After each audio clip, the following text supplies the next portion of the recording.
Pertandingan bulu tangkis antara organisasi perangkat daerah dalam rangka HUT Sulsel ke-354 di Gor Kantor Gubernur Sulawesi Selatan diwarnai kericuhan. Kericuhan terjadi usai pertandingan bulu tangkis antara tim Satpol PP Sulsel melawan tim Bapelit Bangda Sulawesi Selatan.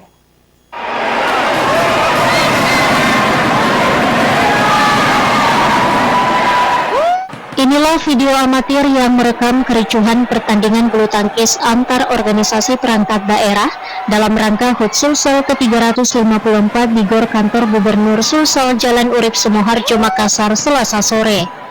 Kericuhan ini terjadi usai pertandingan tim bulu tangkis Satpol PP Sulsel melawan tim bulu tangkis Bapelit Bangda Sulsel. Nampak beberapa oknum Satpol PP terlihat mengejar dan hendak memukul seseorang berbaju putih, diduga merupakan ofisial dari tim lain yang berada di lapangan. Meski tim bulu tangkis Satpol PP memenangkan pertandingan, namun pendukung atau supporter tim Satpol PP kecewa dengan kepemimpinan wasit, terutama hakim garis, yang tidak tegas dan dianggap sering keliru mengambil keputusan, membuat supporter Satpol PP geram hingga akhirnya terlibat kericuhan usai pertandingan. Pasca kericuhan tersebut, Kepala Satpol PP Sulawesi Selatan Andi Arwin Asis menyampaikan permohonan maaf atas insiden yang dilakukan oleh anggotanya.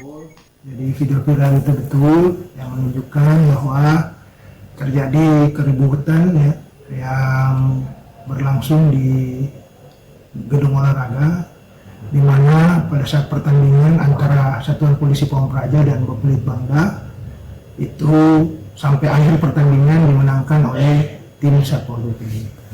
Namun setelah akhir pertandingan ternyata banyak di antara supporter terutama dari Satpol PP ini merasa kecewa dengan kepemimpinan wasit, terutama hakim garis yang ada, karena ada yang awalnya mengatakan bola masuk, lalu kemudian dikatakan bola keluar.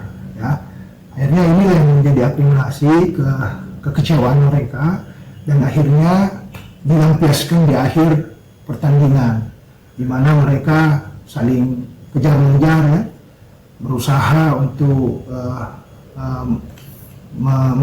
melakukan pemukulan, ternampak di video tersebut. Dan akhirnya saya sebagai Kepala Satuan Polisi Pamung Praja tentu menyampaikan permohonan maaf. Pihaknya akan mengusut kejadian ini dengan melakukan investigasi, hukuman disiplin terhadap anggotanya yang terekam hendak melakukan pemukulan, dan akan diputuskan usai sidang kode etik nantinya. Rusma Wandirara, Celebes TV.